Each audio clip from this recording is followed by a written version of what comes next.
What's happening? What's happening? What's happening? Of course, you know it's your boy B-Hop Radio Shouty. Stepping in the building, I got my fam off in this thing. DJ Burn One, Daniel Payne. What's good with it, gang? What's good, man? Man, feeling good, feeling great. Now, fellas, I mean, I understand we got a new project about to drop. What's happening? Yep, we got 5 points for the drop. You know what I mean? Friday, June 18th. Matter of fact, me and Burn One, collabing on this. We didn't collab on so much throughout our career, so this is like, I wouldn't say a culmination, but a kind of like a reintroduction and re-showing people what we can do and the sound we got. You know what I mean? That's right. Burn One, get in here. Bro, we've been working together since we were like 17, 18. You know what I'm saying? So this is almost like we're still here making jamming ass fucking music type, you know what I'm saying? Type shit, you know? How y'all still jamming with you being in Georgia and this man being in Texas? Through the wire? I mean, what's going on? Well, what's funny is he's from Birmingham originally. So we originally linked because I used to have an email on the back of my mixtapes.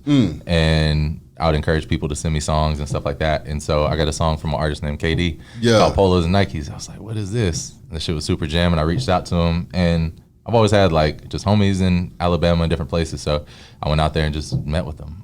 It had to have been when I was in high school. Damn. It had to have been like 17, 18. Yeah. I put them on a mixtape, and then we just started dropping projects. The first mixtape was Last Man Standing. Yeah. And then we just kept going from there. Yeah. What is it like having that chemistry, though, man? Rocking for so doggone long, fellas.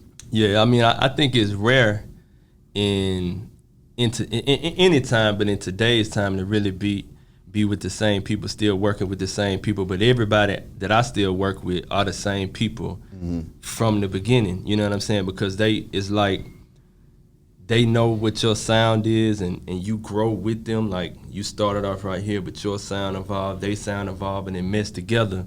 So I think that's the key, you know what I'm saying, is to grow together, you know what I'm saying? Everybody working on their own thing, but when you come together, it's a growth from the last time, you know what I'm saying? So I think that's the key right there. Can you talk to me about your journey from Alabama to Georgia to Texas? I mean, what were those twists and turns like? Yeah. I mean, coming from Birmingham, Alabama, where it ain't too many rappers you done heard of out of there. You know what I'm saying?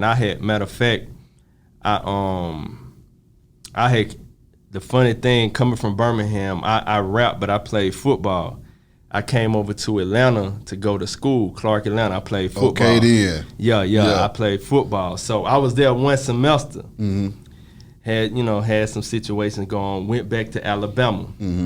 So I was like, my thing, I got to get back to Atlanta. So that's when, you know what I'm saying, we started working, you know what I'm saying? We started working, and I was able to come back over here, you know what I'm saying? It was back and forth time between here and Birmingham, and eventually I went out to Houston, you know what I'm saying? So but I think, putting it, being in Atlanta around such an environment that cultivates music and hip hop, it's the home of hip hop, allowed me to expand outside of Alabama, because we fought in Alabama to be heard. You know what I'm saying? We fought so hard to be heard, but Atlanta kind of gave me that platform. Burn One and everybody over here gave us that platform, to express ourselves coming from Bama. You know what I mean? Big old facts. Off subject and off topic, but I must ask this question to Burn One. Mr. Chicken Talk, Verzuz, Gucci, Jeezy, your perspective. I feel like it was so healthy, bro. Yeah. It was so healthy. It was like needed, bro. Yeah. I feel like more, and salute to both of them. Yeah. You know what I'm saying? Like, Gucci for saying his piece and Jeezy for keeping it cool. You know what I'm saying? It was like, the city needed that. You know what I'm saying? We need to see that people can have differences and not kill each other. You know what I'm saying? Like, you don't have to rise to that. You know what I'm saying? Yeah. And their shit, it did go, you know what I'm saying? Whatever, but, between them, luckily it didn't, But, exactly. Bro, I was so happy, and then when they did Icy at the end, I was like, oh yeah, that almost made me cry. I know, okay, bro. To like, be real, it kind of, I got a little more, yeah. Yeah, bro. No, I loved it, man. Hearing my drop on there was nice. Come on now. I heard the 745 drop on there. Someone was like, I heard you on there. I was like, I literally tuned out just for that one little second. I had to go back and scrub and be like, okay, a couple million people heard it. Exactly. No, it's dope, man. Now, y'all new project that y'all about to drop, man. I mean, what do we need to be expecting from this? And what was the creative process behind putting this thing together? Yeah. What I would say is you can expect Southern hip hop. It's laid back. Like what I say, everything in the South is trap now. You know what I'm saying? So we just want to show that it's another side to the South. You know what I'm saying? We laid back. We keeping it played at all times. You know what I'm saying? Really, all this shit was done a lot through email. I send Burn One an idea, a sample. You know what I'm saying? He be like, okay, I can do something with this. Because we did this, most of this during the pandemic. So it wasn't, matter of fact, I hadn't seen Burn One. This the first time me seeing him since before. LA? Yeah, since LA. I went to LA like 3 years ago. Yeah. Damn. Because of the pandemic and everything that happened. So we just been working through email, through phone. And so he know my style, you know what I'm saying? Laid back. And it's gonna be something you can ride to. We got Big Crit on there. What up, though, Crit? Yeah. Me and Crit been trying to work since for years too. You know what I'm saying? So we go way back too. Which is hilarious because I was in the studio with Crit because I engineered for David Banner. So I was in there with him and Banner, and Crit was like, man, I remember talking to you on the bus in high school. I was like, I didn't remember that. I remember trying to manage him. I was like 18, he was like 16, you know what I'm saying, 17, something like that. So it's dope to have him on the project, you know? Working with Banner on a regular basis, man. I mean, what was that like? Bro, I'm still working with him right now. We're working on his album right now. I'm sending the records for his album right now. Are you serious? Yeah, bro. It's pretty dope. Engineering for him is fire, bro. You know, he's just such a motivational person. He's been through so much stuff, trials and tribulations. So it's dope to have him be able to be like, like a lot of people battle depression and different things. You know what I'm saying? For him to be like, you're depressed. I'm like, what are you talking about? I didn't even know when he said that. I was like, what are you talking about? I'm like, I do feel down. I do feel this. I do feel, you know what I'm saying? I feel, you know what I'm saying? Like shit's not as bright as it actually is. You know what I'm saying? Whatever. You know what I'm saying? Like what just was down, it that had bro. you down, Burn One? Bro. Who knows, man? You know what I'm saying? Life, dog. You know what I'm saying? It'll whoop your ass. Life will whoop your from a bunch ass. of different directions. What is it today?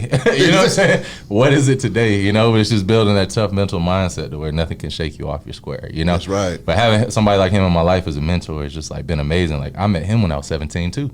My God. Like when I did some of my first tapes, he hosted like number 6 of my Gorilla in the Trunk mixtape. You know what I'm saying? And I was actually able to get Young Jock on Get Like Me for him. You know, Get Like Me. Yeah. I didn't even know shit about publishing or nothing. He was like, Jock just hosted your last tape. Can you get him on here? I was like, yeah, what do you need him to do? He was like, say the line from It's Going Down. I just need him to re-rap it so we don't have to pay part of the, because you pay for 2 parts when you sample something, like the actual master usage and then like for usage of the lyric. Yeah. And so he was like, we just got to pay for the lyric if he re-raps it. So he ended up re-rapping and everything. I looked on Spotify, it's his top record. I was like, I didn't, it's crazy, bro. It's dope to be able to just, be able to connect him. He'd have found him either way, but it was dope that he called me, and the fact that, I've been engineering for Banner now for like 2 years.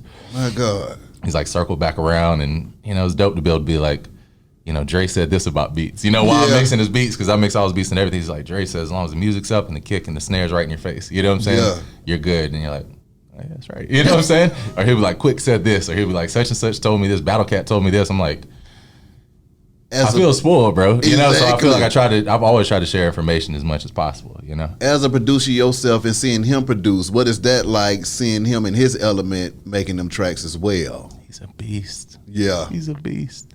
And seeing how he produces and the thought process that goes into it.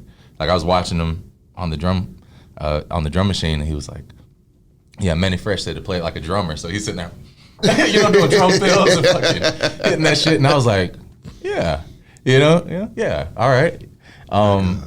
It's just really amazing. He's such a motivational person, and he has honed in my engineering so much. Yeah. I do mix and master. I'm ahead of mix and mastering at Tree Sound Studios. Okay. And I mix and master on my own as well. And bro, it's stepping my game up. My God. 10 times. He's so on me. He's so on me. And he knows what great stuff sounds like. Yeah. His ear is so finely attuned. He doesn't know the plugins or any of that, but he knows exactly like what it's supposed to sound like. Exactly. And so just the past 2 years, him pushing me, like my mixing and mastering is just so good right now. I'm it's a with beautiful you. thing. Payne, COVID-19. How did that affect your creative process, man? Man, I'm gonna tell you the truth. I went and bought a microphone. I went and bought what's you call the thing that you put I bought all the the equipment to record at the house. That's right. So it was all email, like with my homie B Flat, with Burn One. We would play stuff over the phone, sent record. I would do rough recordings, like, hey, can you make something out of this? You know what I'm saying? Just thinking of different ways, because most of the studio I recorded in Houston, you know, it was shut down. So it made me get creative and kind of be even more self-sufficient in recording at the house. Now I got engineering credits. You know, I can say I recorded my own songs. You know what I'm saying? So I think that's what it made me do. Learn how to do this stuff on my own, and not have to depend on going out to the studio and it sound just as good. You know what I mean? And I can have somebody want a feature. I can have you a verse back in an hour if you know what I'm saying, if you need it. Yeah. So.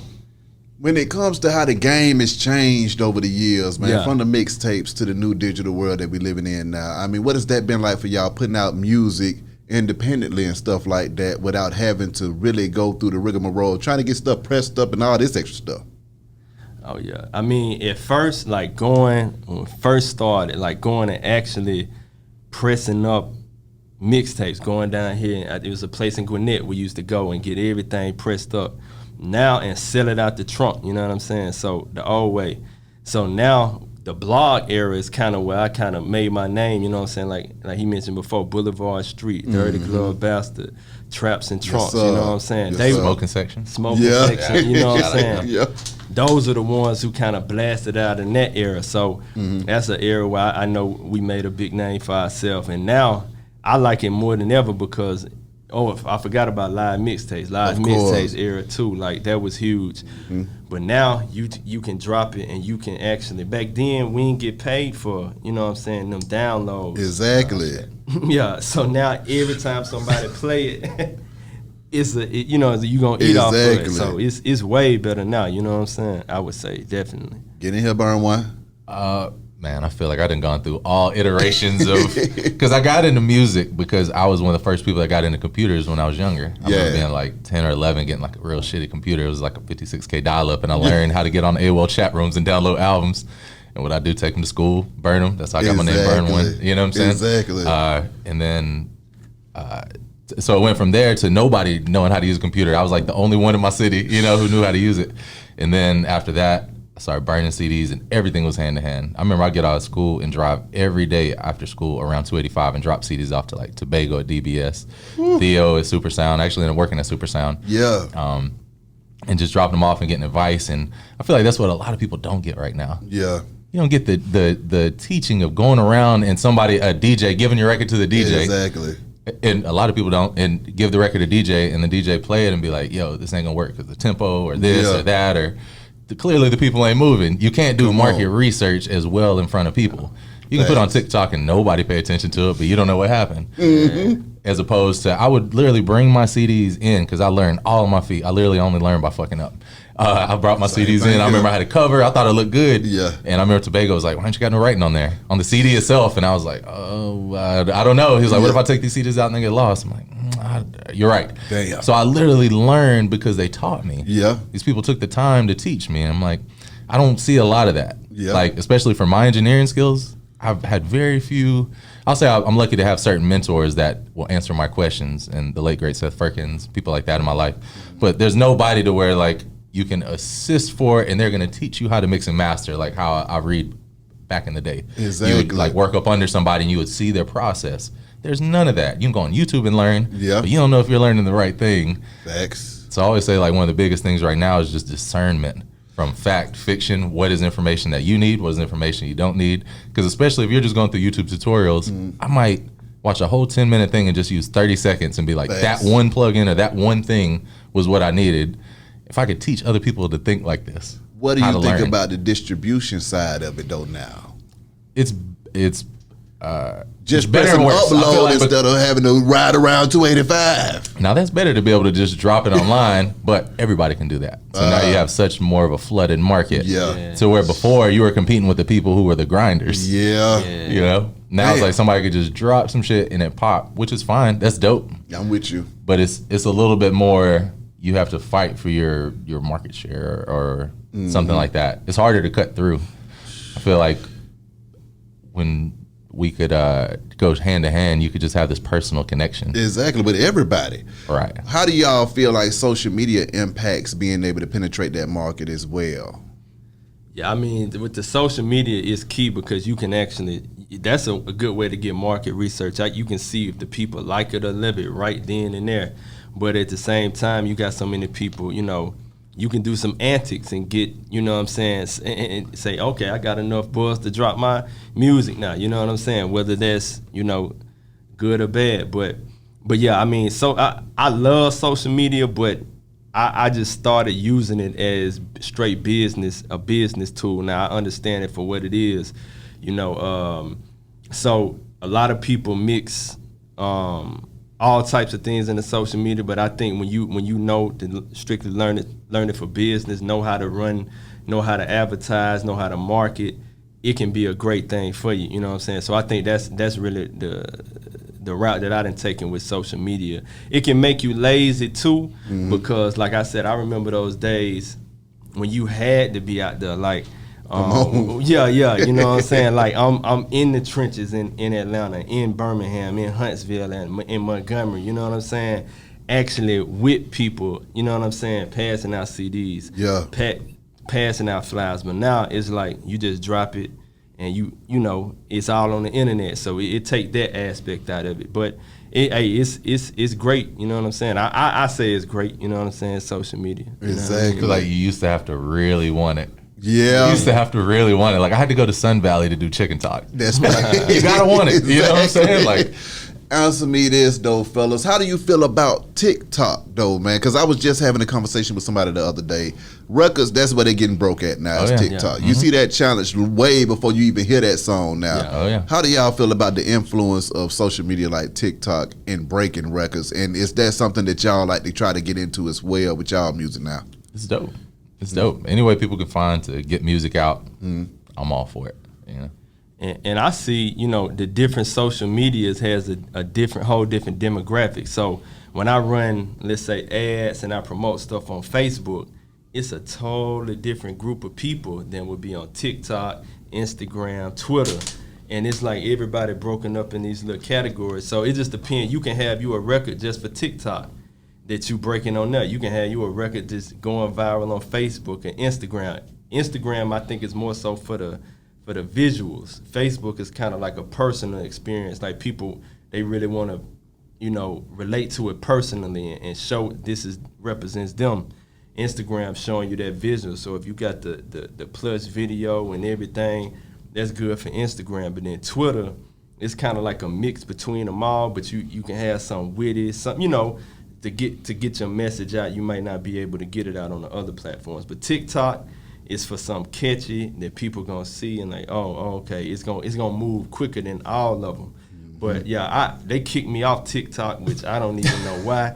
Man, all I was doing was making smoothies and cooking and, you know what I'm saying, shit like that. But they kicked me off, won't let me back in. My account's still on there. Some going on, but we gonna have to get back on there. Hey, I ain't mad at that. I ain't mad at that.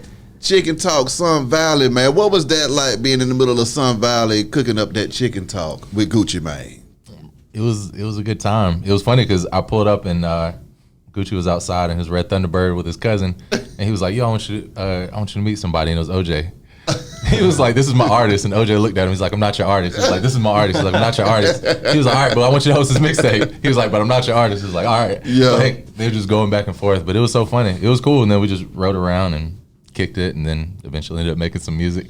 What do you think about when you watched that Verzuz and you kind of went back in your memories museum? How did you feel about the impact that you were able to make in the city working with these different artists and in hip hop as well? It was dope. Really watching the Verzuz, I went back to the guy at the discount mall on Old National who told me Gucci was cold and nobody wanted his shit.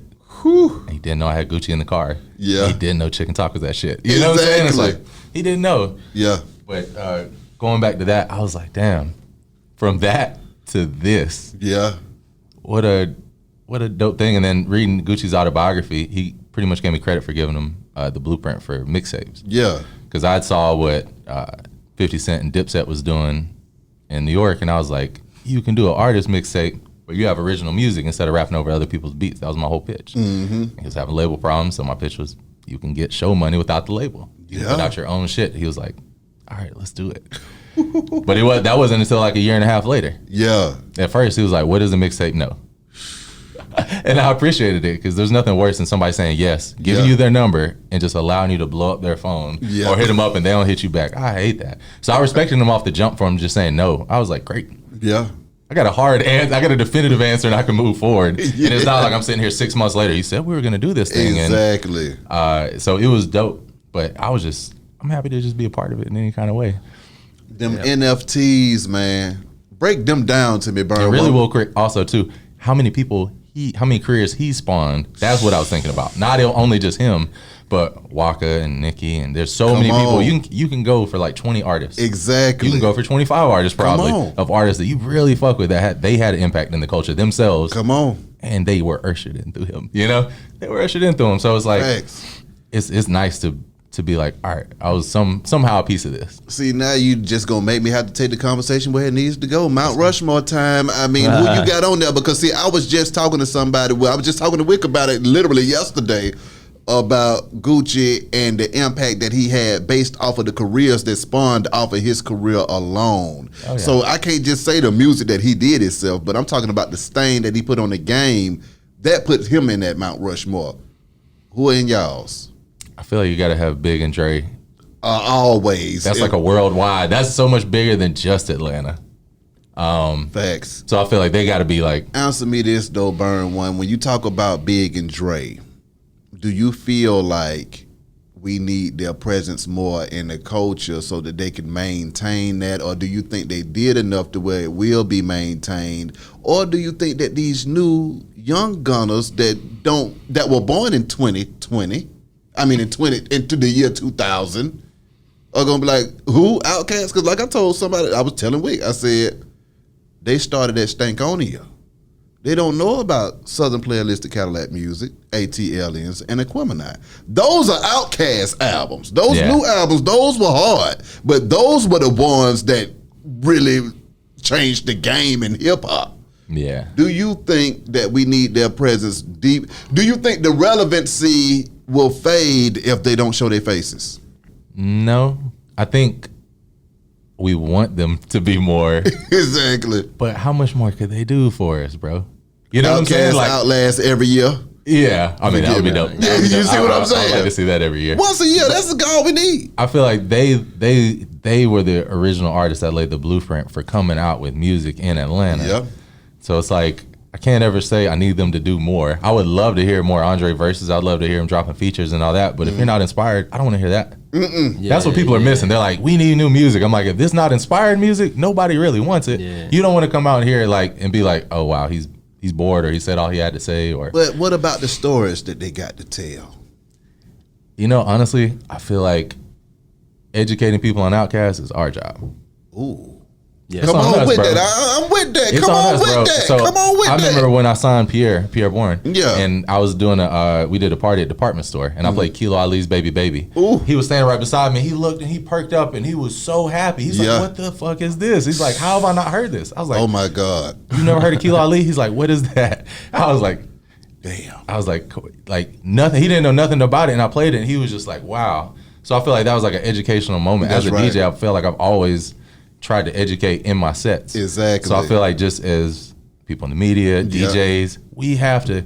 Atlanta radio has to play Outkast records if we want people to grow up on Outkast. Come on. There's no Outkast records on the radio, talk bro. about them. There's no. If you go to Cali, you hear Tupac. Yeah. If you go to New York, you hear stuff, bro. We hear more New York throwback hip hop on our throwback station, bro. They're like, the station, I forget what it was. I heard it the other day. It was like whatever, throwback Atlanta. This is so Atlanta, Atlanta, and then it comes on. It's a LL Cool J song.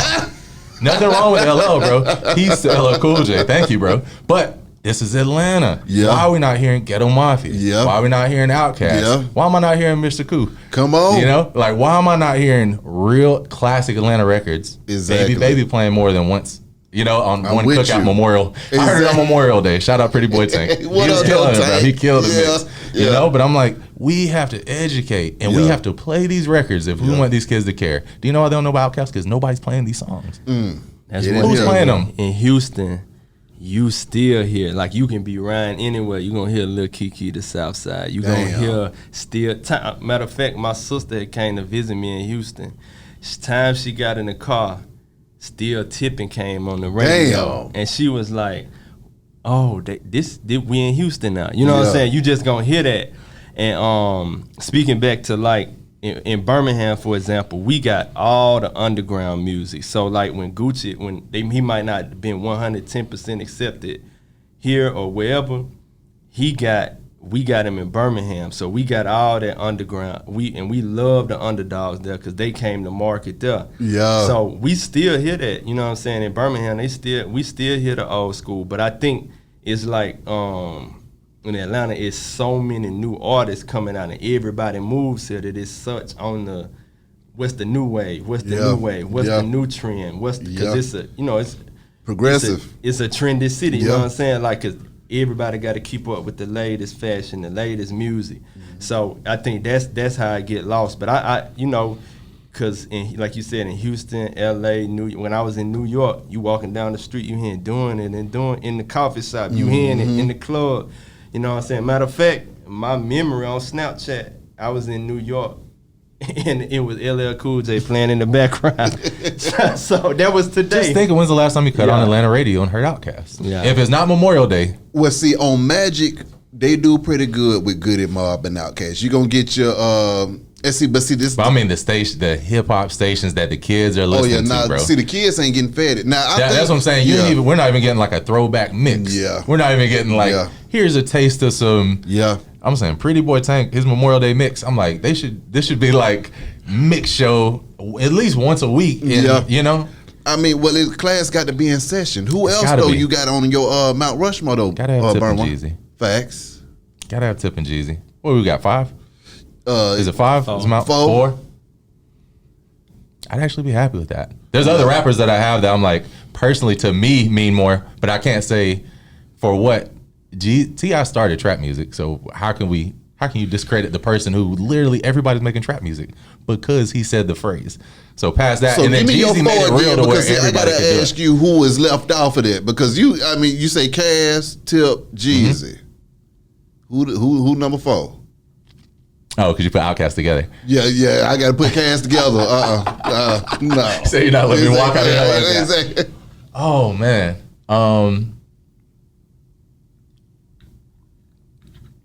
It's difficult. So you gonna sit up here and not say Gucci? You done did chicken talk? Goddamn. Yeah.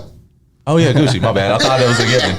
No, my bad. Yeah, that was it right there. Okay. Gucci. Yeah. I put Luda or Future over Jeezy though. Ooh. Yeah. Ooh. Yeah. That's definitely an outsider's opinion. Because see, no way, bro. If you were around for Thug Motivation 101 and you were at Blazing Saddles and all they were playing, if you were just riding down a damn street. Yeah. I remember going to the strip club and they literally just played it on repeat. Like they were just mixing different songs and playing different combinations of the songs, and nobody was complaining. You would be at the grocery store, it's playing. You at the stoplight, it's playing. You at the projects, it's playing. You could not get anywhere without hearing that standing ovation bumping out of somebody's window. Bro, Air Forces, so many. Where do we put Future in this conversation? Because the run that Future went on, ain't nobody do that.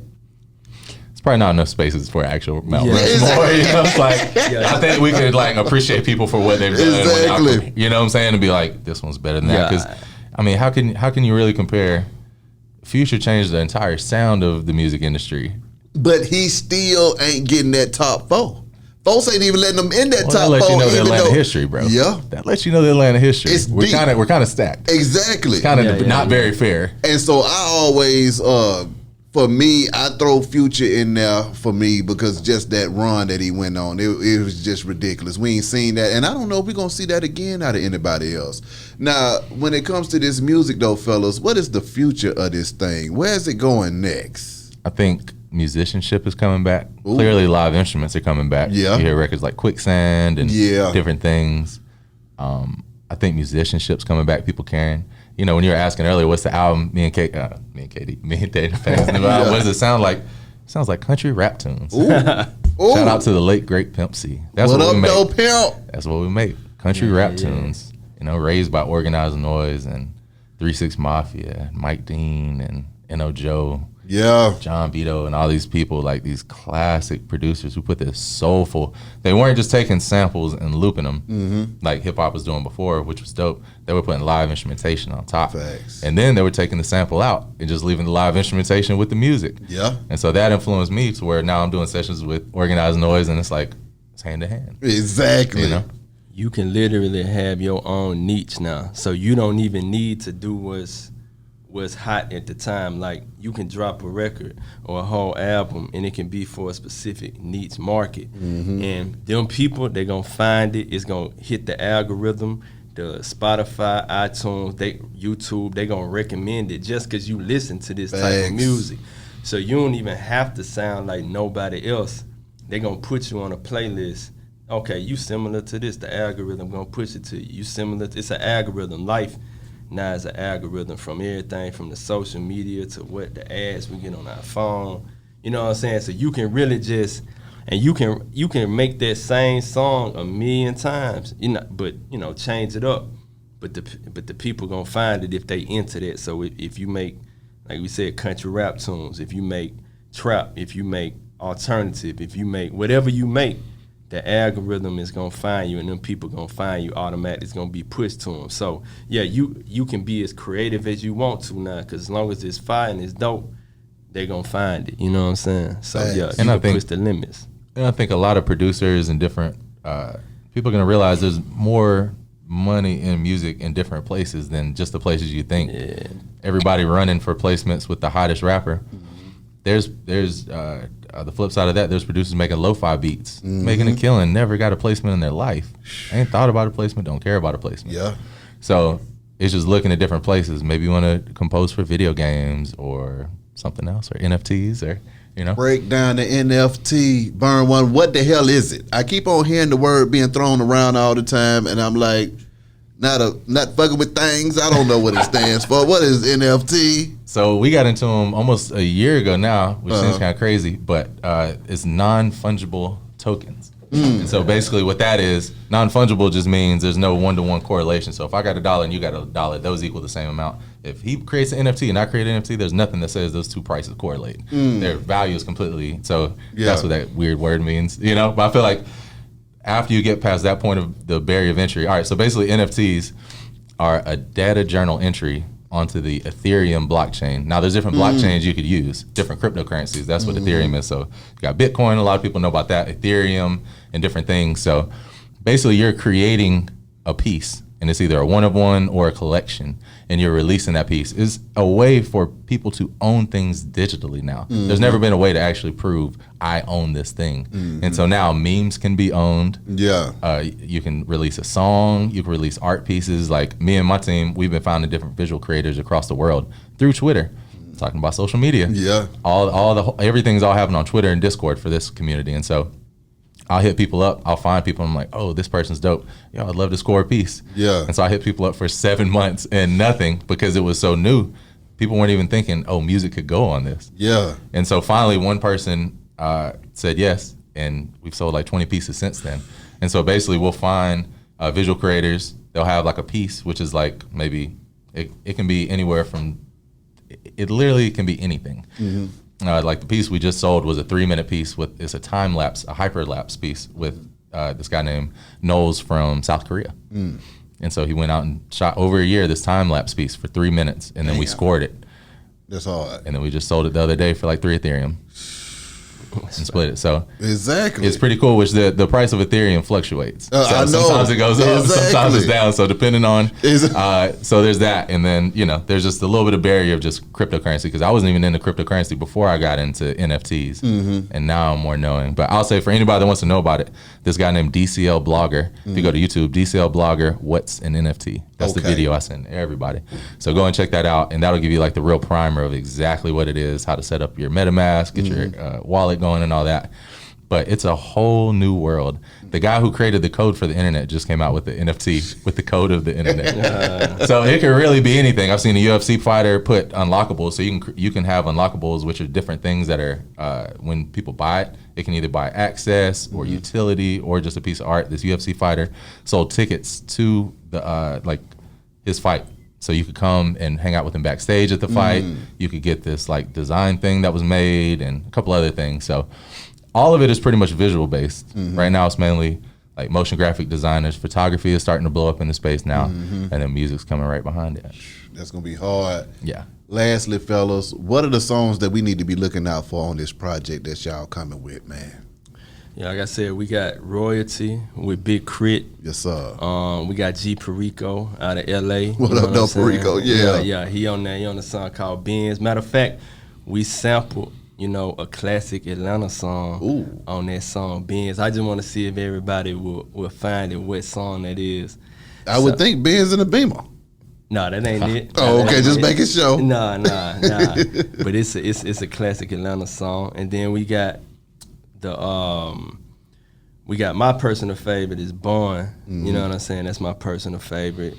And then we also got the remastered version of a classic song we did called Let Me Ride with Freddie Gibbs. Yeah. So Freddie Gibbs, he fresh off the Grammy nomination. That's so right. Yeah, we got him on there too. That's hard. So yeah. So it through and through, it's a solid project. You know what I'm saying? Ride to it, summer rhyme music. You know what I mean? Big old facts. Yeah. Get it here, Burn One. Yeah, man.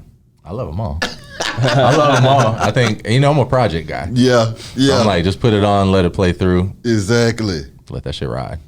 How can these folks contact y'all, man? I am Daniel Payne on Instagram, Twitter, Facebook, TikTok when they let me back in there. You know what I'm saying? Y'all can hit me on all the social medias. I be out Houston, Atlanta. You know what I mean? I'm a personable person too. I like to, get out there. So if you see me, holler at me. You know what I'm saying? Birmingham, anywhere I'm there. You know what I'm saying? So all them places. YouTube, Daniel Payne. You know what I'm saying? So yeah. Got you. Yeah, and all mine's at DJ Burn1, DJ BURNONE. The website's the5pointsbakery.com, all spelled out. I do mixing and mastering. Been killing it. Holler at your boy if you need some. Got the beats, and I do consulting. I realize that's something I've been doing so much, but now I've just been doing on like an hour call basis. What is it that you have to break down to these folks, Burn One? Oh man, so much, bro. I realize every time, it's different for everybody. Yeah. Some people don't even have the music direction. So they'll send me 5 songs like, yo, I can do it all. And I'm like, no, you can't. But this first song is dope.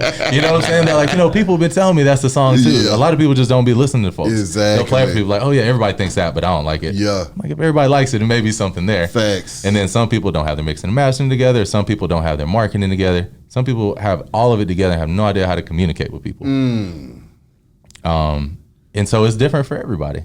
And so it's just figuring out basically I listen to people's music and assess kind of what they want to do and their goals and try to help them figure out what they need to do to get there. I can dig it. Yeah. Fellas, appreciate y'all coming through this thing, man. Wish y'all nothing but the best and much success. Much Be love, High bro. Radio Shout it. We up out of this thing, man. Go.